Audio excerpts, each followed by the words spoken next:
Welcome to the TikTok Podcast, a place for real conversations about Lyme disease and tick-borne illness. Hosted by Christina Murphy, Lyme advocate, educator, and vice president of the LEAF program. This podcast brings together patients, doctors, researchers, and families, working to change how Lyme is understood, treated, and prevented. These are the stories, the science, and the voices driving awareness forward.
What makes for a perfect custom engagement ring? Truly understanding the elements that make a ring that's perfect for you. Custom by Colonial. The Colonial Jewelers box. There's just more in it.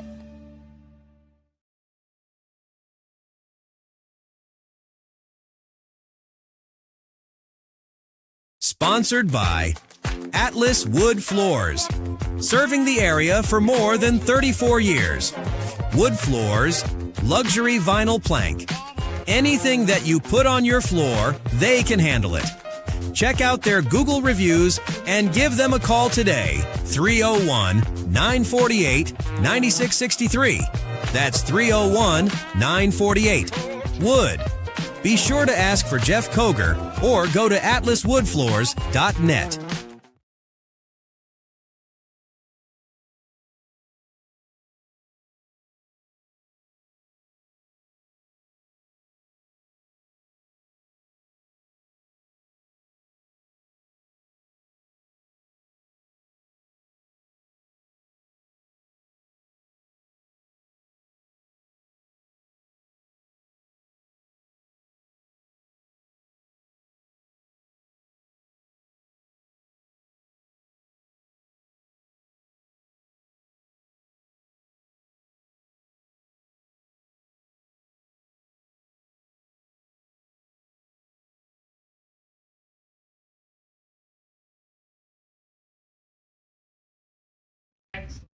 Bringing you guys. Wonderful. Thank you. Okay, we're back. Guys, we can just start from scratch. Okie dokie. All right. Welcome to Everything Frederick Live. And this is Frederick TikTok with me, Christina Murphy. And today's guest is Rebekah Ontiveros, and we're doing the topic of food choices after a tick bite. So before I begin, I'm going to explain about another infection that can be gotten from a tick called alpha-gal syndrome. Alpha-gal syndrome is a serious, potentially life-threatening allergy that can develop after a tick bite. Alpha-gal is a molecule that is found in most mammals, and people with the syndrome may react after eating red meat, being exposed to other products like milk containing alpha-gal. Reactions and individual triggers can vary, which is one of the reasons awareness and guidance from a healthcare professional is very important. So, Rebekah, welcome back to Frederick TikTok. Hi, Christina. Thank you for having me. Oh, I'm so happy. For anyone meeting you for the first time, would you tell us a little about yourself and your journey? Absolutely. So my journey actually began in education. I used to be an education director in Northern Virginia for about 10 years before I decided to quit the corporate space and open a bakery with my sister. Okay. So that's probably where Frederick County knows us the most. Sally and I owned Hive Cake Shop out in Brunswick, Maryland, where we were fortunate enough to be invited on Food Network, Holiday Wars, Netflix, and a couple other really cool food guru places. So that's probably where you've seen us. Nowadays, you're going to see me more in the advocacy space, promoting awareness around Lyme disease. Wonderful. I am blessed to have you here. Thank you. You used the phrase bitten, not broken on, oh my goodness. Now I can't remember. On my social media. Yes, I know thank you're Lyme you. brain. It's late in the evening. I'm surprised it didn't happen to me first. Yes, bitten, not broken. I know. So what does that mean to you? To me, so Lyme disease is something that I consider happened to me because it was triggered by a bite, Right. So I was bitten. My life was changed, altered. Things happened to me out of my control, but I don't want those things to break me or to break the trajectory of what I do with my life. Right. Therefore, bitten, not broken. Right. At what point of your illness did you begin realizing that food was going to become a part of your navigation through your health? Absolutely. So when initial testing for Lyme disease came back negative, falsely negative, Right.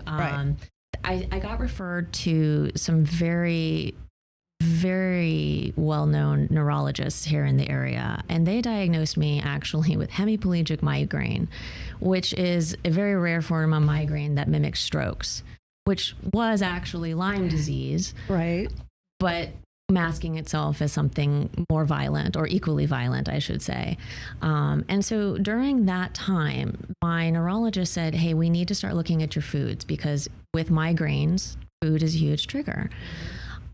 I was a little resistant to it at first, because since I was young, I've always been an elite athlete with soccer. And so I have always had a very good understanding that food is fuel. It fuels you on the field. If I wanted to perform on the field, I knew exactly what I needed to put in my body, and when I needed to be putting that into my body.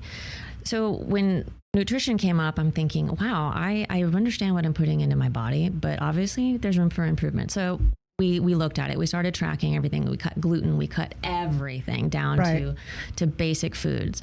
And we really couldn't find a trigger. But something kept coming back to, my body's not processing this. Slowly, my metabolism kept slowing down, and it just kept slowly becoming a problem. I kept gaining weight despite running marathons, half marathons, being involved in CrossFit. Right. The caloric intake itself just was not adding up. For anyone who's ever tried to lose weight, and I think that's the majority of the world, Right. You understand, a basic caloric deficit is going to eventually add up if you're eating correct and doing things in a safe way. Right. They weren't doing that. And with specialists after specialists, we knew exactly what was going into my body. We knew exactly how I was performing in the gym, and it couldn't budge. And that's really when we were there's something with the nutrition aspect that is not adding up, because your body should be able to do this. This is a basic function you're born with doing, and when that process is failing, you're sick. Right. Right.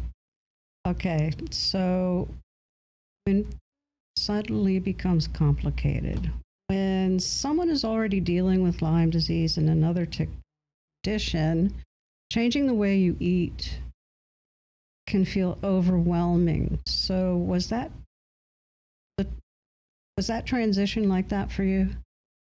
I would say I'm going to look at it from the perspective as a family. For myself, I was interested in learning, maybe this is the key. If I can find, if it really is something as simple as a food in my mind, as something as simple as a food, because in that time, you have to consider the perspective. Right. I was getting migraines that were literally causing paralysis in my face. I was drooling because I could not control the muscles in my face. That's dreadful. And it's dreadful. And they're to the point where if anyone saw me who didn't understand what I was going through, they are going to call 911 because they think you're having a stroke. Exactly. And so in perspective, I say it didn't seem that bad having to do food elimination. But I think for anyone who's ever had to go through a food elimination process, it's daunting, especially when you love things like ice cream and donuts and so forth. Oh, yes, chocolate. Oh, we all have those. We are all going to have those. And when you have to understand that could be something, but I looked at it, if there's one thing on a planet I could give up that doesn't make me like this, sure, I'm going to try it. right. So I was willing to do it, but it just became, it was an easy thing for me to do. But when I was trying to educate my family, what was gluten? Because this was probably 15, 16 years ago. The gluten-free world was much different than it was or is today. There's a gluten-free aisle in Wegmans. Oh, my gracious. Which is a fantastic aisle. Thank you, Wegmans. Can I put that plug in there? Thank you for having a nice variety. Thank you, Wegmans. Yes. Because 10, 15 years ago, it was very difficult to find something that was truly safely processed as a gluten-free product. Right. Or that didn't taste like the lawn, cardboard, so bad that it's hard to even palate. And let me put in there that as an older woman, that the options we have now from when I had to start looking, oh my goodness. I cannot imagine. I cannot imagine having any sort of food allergy 25, 30 years ago. Having it now, there's just an overwhelming sense of, there's better education, I'll say today, than there was back then. And I think, of course, better education with all things, with better education comes better assistance. Right. So where did you begin?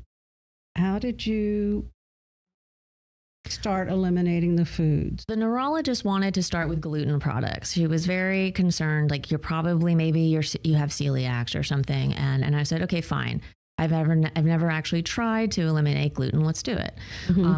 I had some good things come from eliminating the gluten diet. I had a little bit less brain fog. My skin started to clear up because you're eating less processed foods. Because back then, with the limitation of it, you naturally gravitate towards whole foods, which anyone is going to do really well on when you have basic ingredients or a simple ingredient lifestyle.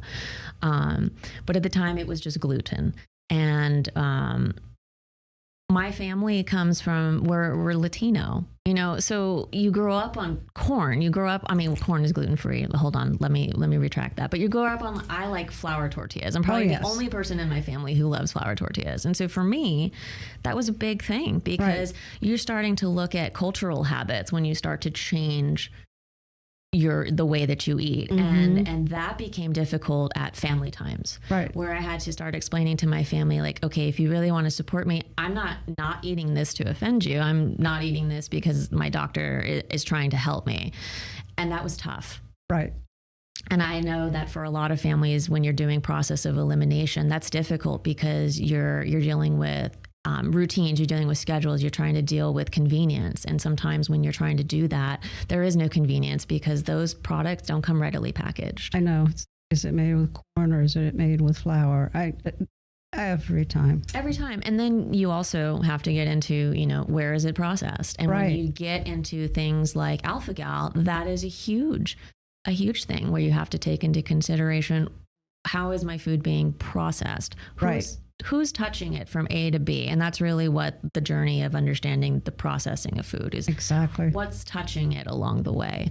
I think what helped me also was in early childhood education, there's a focus on nutrition that I think is not elsewhere in other parts of education because you have these children sometimes for 12 hours a day. And especially in the DC metro region where everyone is a contractor, everyone is important to the federal government. We all have, I think, this sense of self-importance. So sometimes our children are in the charge of other people for morning, noon, and night. And that makes us responsible for their nutrition as well. So it's not just peanut allergies. It's not just peanut allergies. There's soy. There's so many other things. And I, as the education director in charge of hundreds of children at any given amount of time for hours at a time, you had to have an intrinsic understanding of allergies and what foods could trigger those allergies. Exactly. So I think that helped me in the greater scheme of things because I could easily navigate this conversation with doctors because that was my job. Is helping small children stay alive during the course of the day. But also because I worked sort of in reverse. When you're in early childhood education, you work on introducing foods because children are eating foods for the first time. So you have to also understand that anytime you're introducing a food or a child is bringing in a snack from home, that food can trigger anaphylaxis. Correct. Which is the same thing that a lot of families who have the misfortune of having to deal with alpha-gal understand. Anaphylaxis is something that you can go through as a symptom of having alpha-gal. And that is a game changer. When you have to deal with an allergy that triggers anaphylaxis, your entire life changes. Well, also, one of the first symptom is vertigo. And you have to explain to the teachers, if you see this person starting to act like vertigo, you better check their food. Well, that too. And I think what's interesting is we read things like, first of all, don't get medical advice from WebMD, contact your doctor. But, as adults, we read things like that say, when you start to feel disoriented, when you start to feel that, brain fog. But when you're a 3-year-old, how do you explain that? You're going to say, I don't feel good, or my tummy is tingly, or my arm is tingly. And so you're dealing with a population that doesn't necessarily have the vocabulary to explain what's going on to them in an emergency situation. So you really do have to have an understanding of food in ways that go beyond just a regular, hi, we're here to learn 1 + 1 is 2. these are things that, again, I think we talked on the last show, like sometimes teachers and educators don't always get credit for the things we do have to learn. Right. But a lot of that is nutrition, and a lot of it is the science and mechanics behind it. Well, it's also recognition of physical reactions, not just the emotional, but the biological, physical reactions to whatever is in the environment. Absolutely. So that just jogged a memory when, because we would have infants in our care. And it's not uncommon. And I think any parent who's ever formula fed their child, sometimes you have to buy what's on sale, or sometimes you buy the new brand that looks like it's even better than the last one because you want to give your child the best food on the market. But when you have a child with food allergies, or if you don't have a child with food allergies, you take that for granted. So we had a child who switched formulas, but mom and dad, big meetings the next morning, huge rush. It seemed the same thing. Didn't think twice. Right.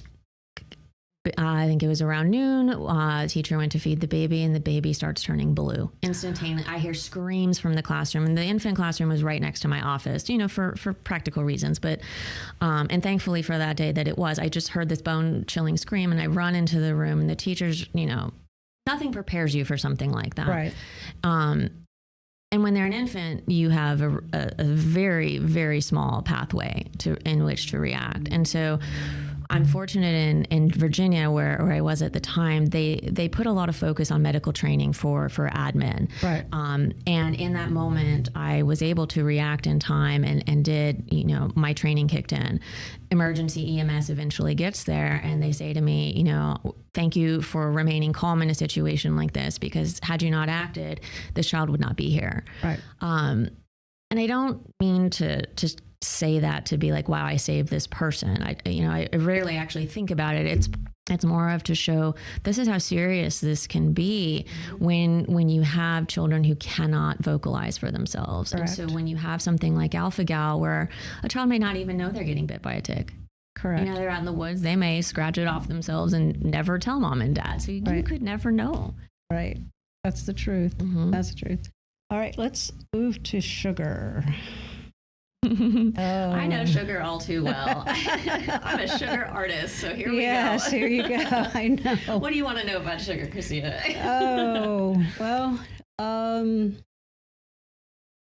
Sugar.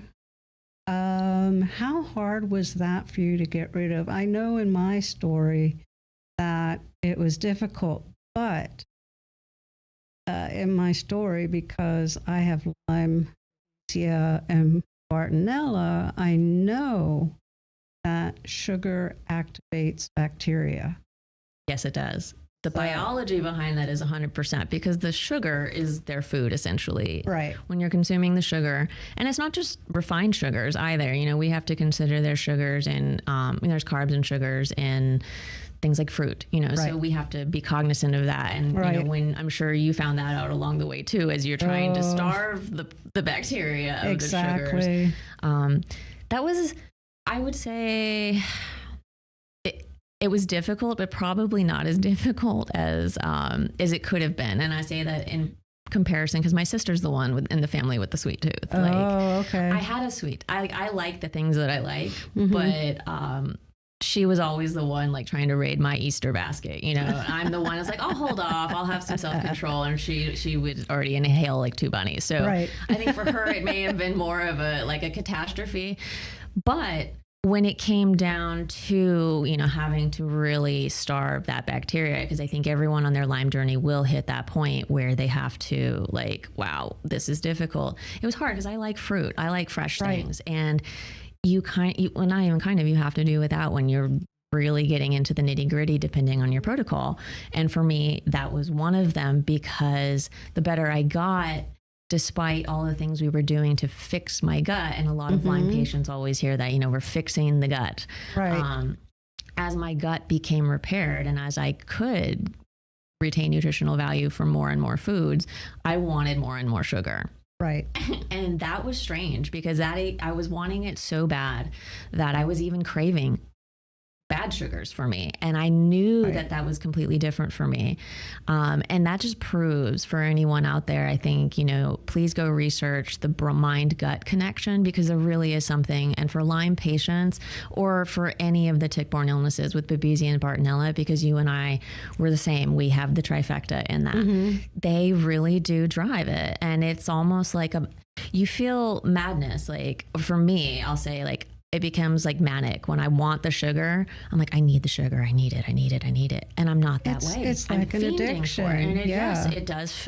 Well, I don't ever pretend. I don't ever want to walk in someone's shoes. So anyone dealing with addiction, I don't ever want to say that. But I would imagine that that's what it would feel like, because I don't have those cravings, and but it's beyond a craving. It's not just like, oh, McDonald's might sound great. No, but it's the bacteria driving you to go get sugar. It is. And it's like a voice in your head, and it's like the bacteria voice, like driving you, go feed me, feed me, feed me, Seymour. I know. Oh yeah. Okay, so dairy.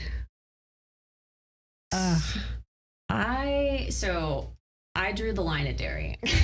Only because I love dairy. Like, come on, like a girl has to have something to live for. That being said, I knew that if I was going to take on dairy, because I did have lactose intolerance, and that's something that runs in my family. That being said, I researched a lot of how else could I support the gut healing that we were doing in conjunction with my Lyme literate doctor. And at the time I was going I was being support staff for some CrossFit events. And so that was great, because you get to meet a lot of nutritional up and coming supplement companies. And so I met some companies, and this was probably like 6 years ago, that were coming out in the organ meat supplements. And I was reading up about hormones and how it was helping with gut and nutrition, that and colostrum.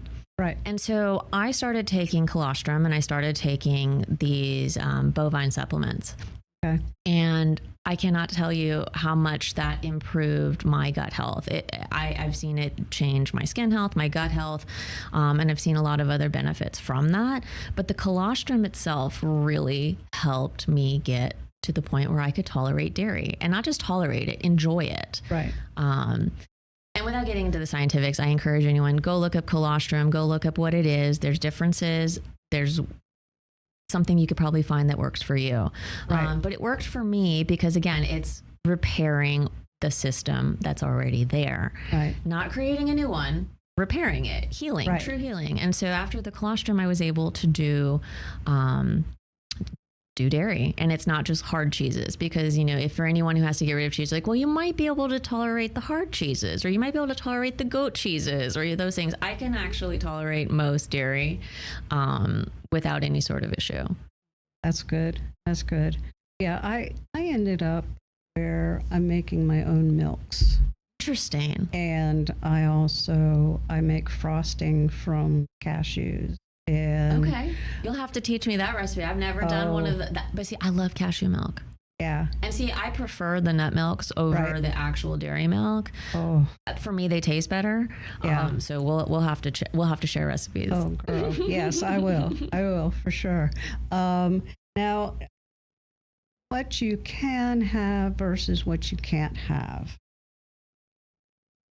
That's much more these days than before. So if you had asked me that a year ago, actually, I was probably, there's a post on my Instagram, and it says like, cool story, bro. Have you had to learn something along the lines like, did you have to learn to eat and breathe again? And after my medical emergency, those are true things that had to happen. So I truly had to teach myself how to eat. When I say that, was because I was not physically strong enough to eat. So a year ago, I was really just consuming soups, because that's really all I had the strength was just to swallow a liquid. Even just chewing food would put me to sleep at the table. My mom was concerned. She's like, she's just not eating enough. Like, do we need to put her like a tube? Is she's not eating.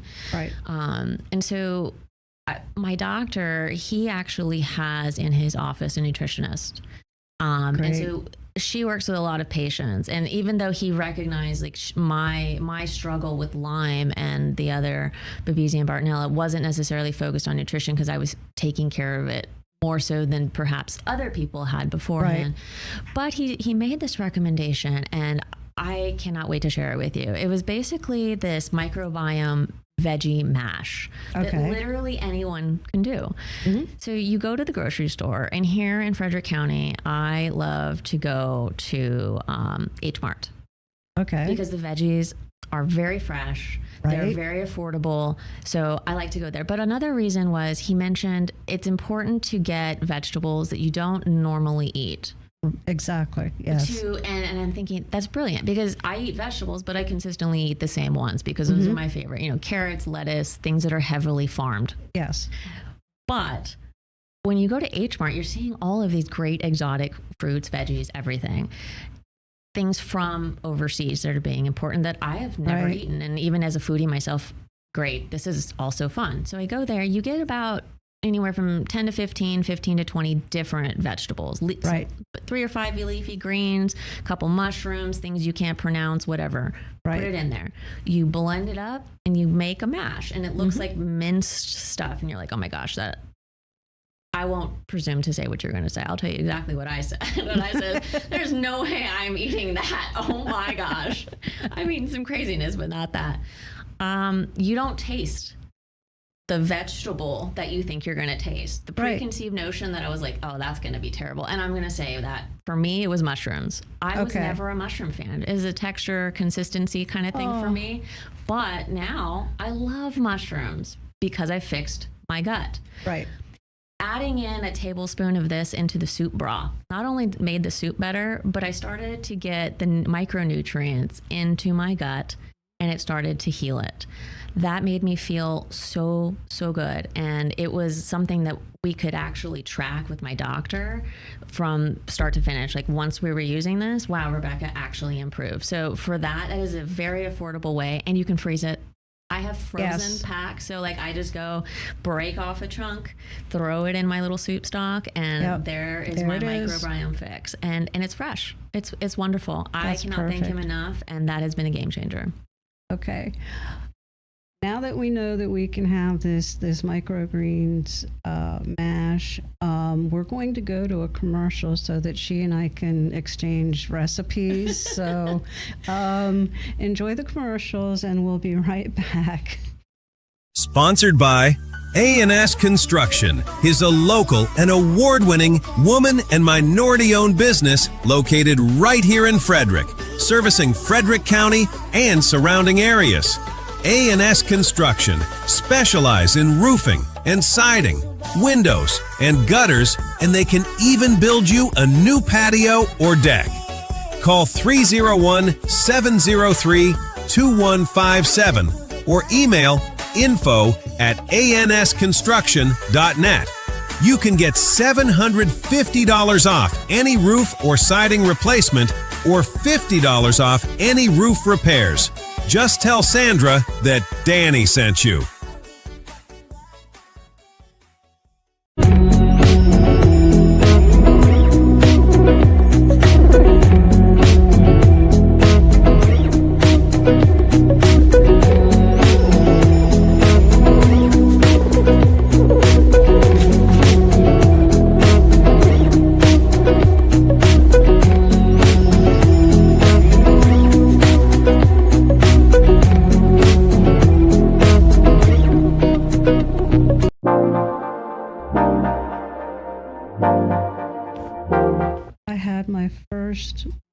Sponsored by A&S.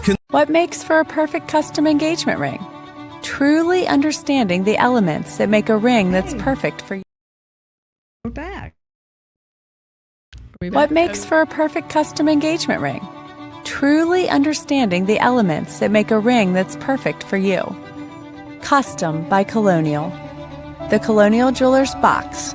There's just more in it. All right, we're good to go. All right, so we will stop talking mocktails and we will ask, what have you learned about reading ingredient labels? Are there ingredients or unexpected sources that people might have to Yes. Yeah. Oh my gosh. I have been reading labels. Well, actually, I need to thank my mom, because my mom, when you are a kid, you're not necessarily making all your nutritional choices for yourself. So she really taught my sister and I how to read labels. And then when you're in the food industry, you read labels. Something in the food industry people might not understand is that you're not just, having fun for baking. You do have to there's a lot of regulation, and there's good reason. So I am Serve Safe. I'm a Serve Safe manager. I could walk into any kitchen and run it. I know how all the protocols should work. So you do understand reading labels when you get into positions like that, but you get into reading labels when you're managing kids in small environments and they have allergies as well. I would probably say the thing that is one of the things that I still struggle with making sure is not in my stuff are the the emulsifiers, Right. and the gums, things like guar gum, and some of the other ones that I probably would butcher if I tried to say them now. But the gums, and these are the things that make our food shelf stable. Right. And so earlier I was talking about raw foods, whole foods. In something my great grandmother used to say, she was like, if you can't pronounce it, it's probably not great for you. Right. And she always believed in like single ingredient things. So like a potato's a potato. I know what's in this potato.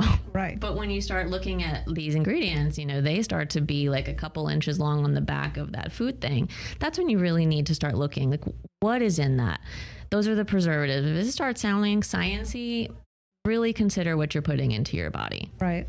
I made a rule at home. It has more than 4 ingredients, don't. That's a good rule. And that's probably a really good one for families. 4 ingredients. Yeah. Yeah. And if sugar is one of those top ingredients, it's a no-no. Don't. So like, don't go get Please Kool-Aid don't. or something. And that's 2 ingredients. It's water and Kool-Aid. I know. No. My goodness. No, Don't. that is No. not what we're saying. No. Oh, we're having too much fun. Everybody, it's true. I mean, you need to read these. You need clean foods. There's a list put out by the that I can't remember the website. Anyways, there's the 12. It's a list. Top 12 clean foods list, and USDA, I believe. I think it might be USDA. Yeah. Yeah. So if you get that list, then you'll know the top clean foods for that year. And I print that list out every year. So look up your foods. Definitely look up foods. How can alpha-gal syndrome and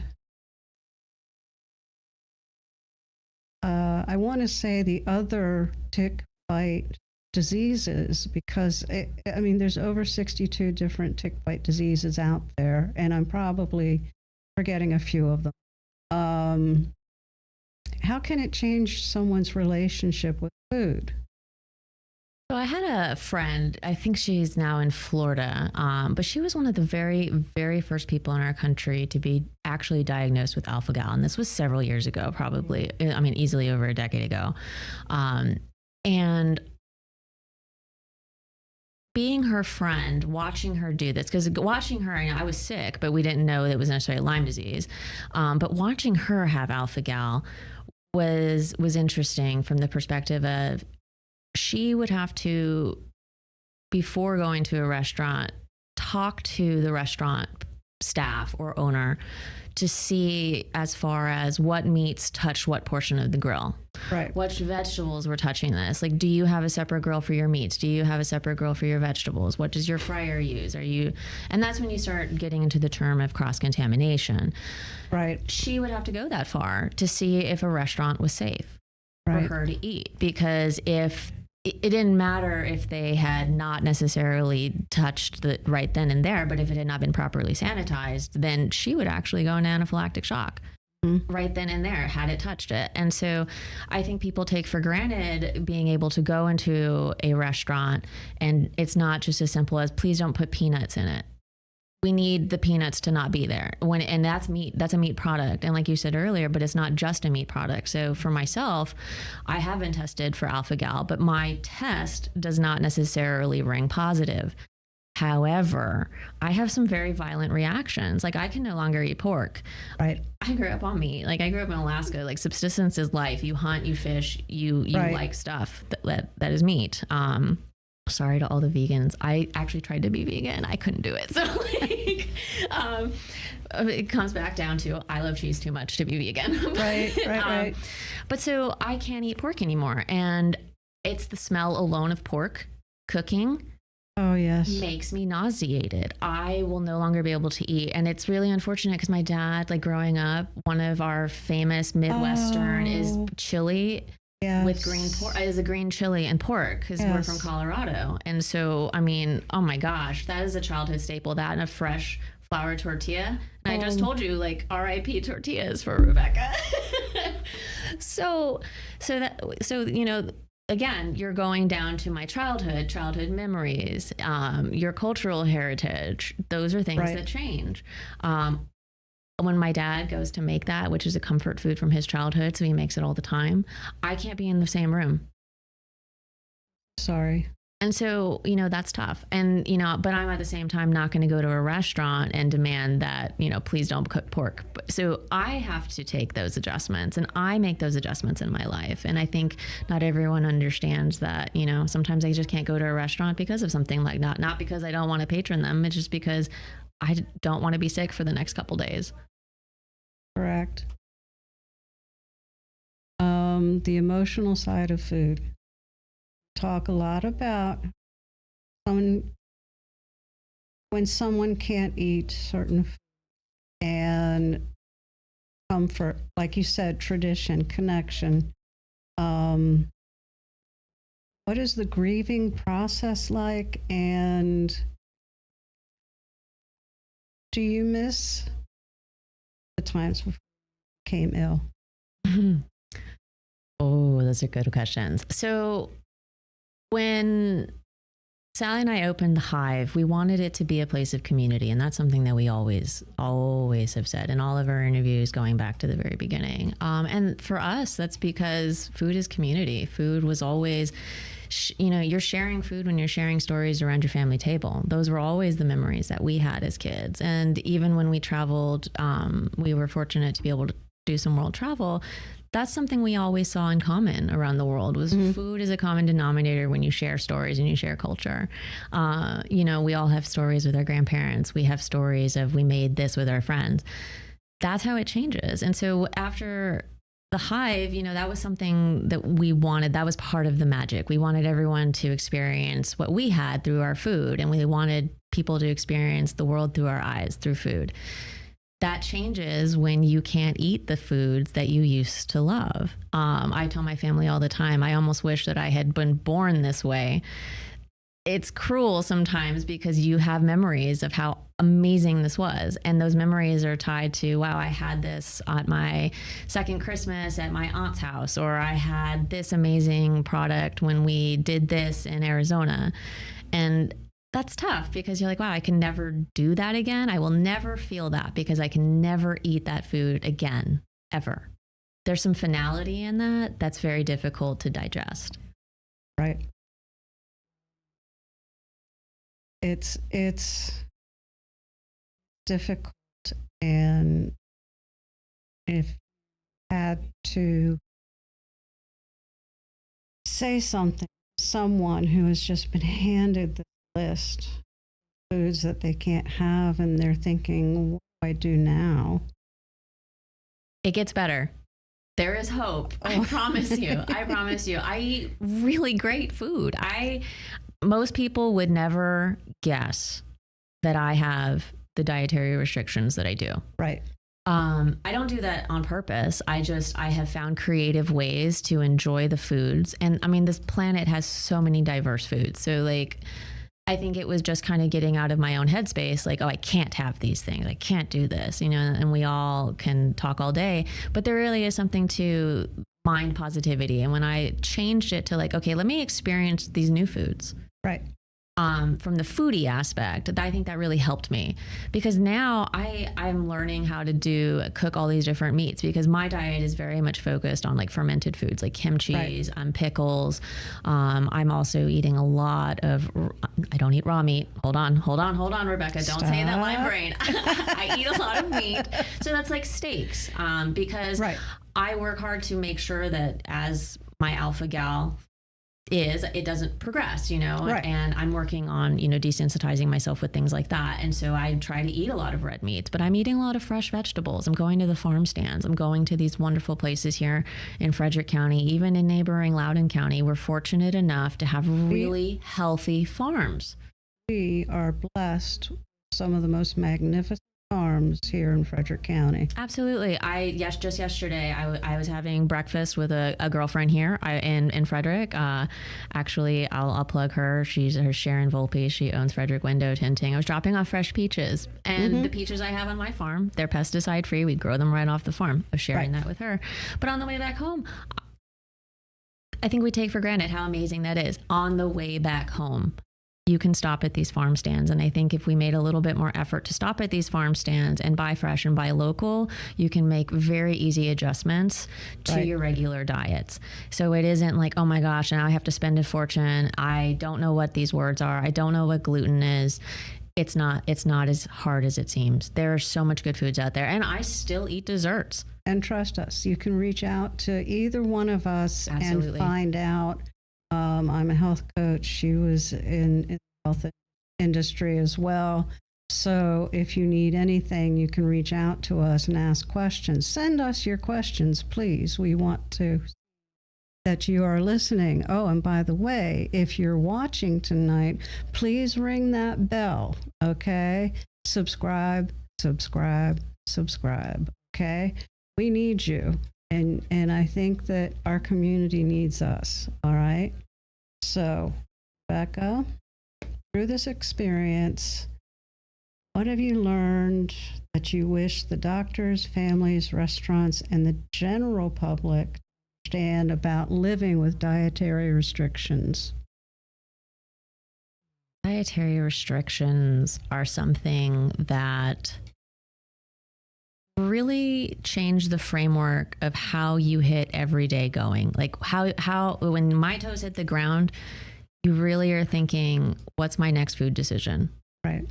And Lyme disease, I think we all just assume, or I'll say I assumed, it's a tick bite, you get sick, you get better. I would have never in a million years thought this really would be a nutritional choice as well. And when I consider that a lot of our physicians in this country don't even take a basic nutrition course during their time in medical school, that's a real concern. Because if you don't have your doctor having a basic understanding of how to heal your gut through nutrition, because food is medicine, there's no hope. Right. So learn nutrition. Learn these things, start reading labels. You can make very, very easy adjustments without overhauling your diet and having to, convince your significant other to get on board with something like this. It can be done, and you can do this. Even if you don't have Lyme disease, you can make a very small adjustment and fix your diet. It's going to be something that everyone can win from. Absolutely. Now, I want to say that we're going to go through the before we close segment. But I want people to understand that we're trying to discuss the nutrition problems that happen when you get a tick bite disease. No matter which one it is, there will be diet changes because everybody's biology is different, and your body can only adapt so far in order for the immune system to fight off diseases. So that's what I want you to take away from tonight, okay? Now we go into, before we close, I always want to bring Frederick Tick Talk back to prevention. Knowing everything you know now, what do you wish you had known about preventing tick bites before your journey began? I wish I would have known about permethrin. I think back then I only knew about DEET or citronella. Right. But I wish I had understood more about prevention, that I could have been spraying myself with permethrin this whole time. Or at least even making a recommendation to the admins that I was working for when I was initially a preschool teacher, where I got I got my bite. I could have made that recommendation. Whether they chose to follow it or not, I still would have felt better, because even to this day, it still bothers me, because I feel like I should have said more. I should have tried hard enough, especially now that I've been vindicated with the diagnosis that I was right this whole time. Yes. I feel like I should have tried harder, and I know that that's 2020 and that's not the case, but permethrin prevention. Take 5 minutes to educate yourself on Lyme disease, and you won't end up with my story. My story is a 15-year to life sentence. I will never recover from this, so don't be me. Ditto. Ditto. Now, where can people follow you and learn more about Bitten Not Broken and get a hold of you so that they can get more information? Absolutely. So on Instagram, I have 2 profiles. One is my professional page, which is Bitten Not Broken. For those of you who want a little bit more of a sassy Appalachian farm motif, you can follow me on my personal page at The Sweet Sicario. Wonderful. Okay, so as I said before, individual food needs and reactions vary. Rebekah is sharing her personal experience with all the viewers, about all of the allergies, suspected alpha-gal syndrome, or other medical dietary needs should be worked with an appropriate healthcare professional. Please find a doctor that understands about these things, whether it's a naturopathic doctor, a Lyme literate doctor. Please find them. If you need anybody to point you in that right direction, you can contact Rebekah, or you can contact me at frederickticktalk@gmail.com. I am always happy to help you, and always remember, wear your bug repellent. It only takes, 2 minutes to put it on, and a lifetime to not be. So stay well, stay safe, and remember, awareness saves lives. You've been listening to the Tick Talk Podcast. You've been listening to the Tick Talk Podcast, hosted by Christina Murphy. If this episode informed, inspired, or helped you better understand Lyme disease, take a moment to subscribe, share, and leave a review. Your support helps these conversations reach the families and communities who need them most. As always, you can watch all past episodes on the Everything Frederick Live YouTube channel.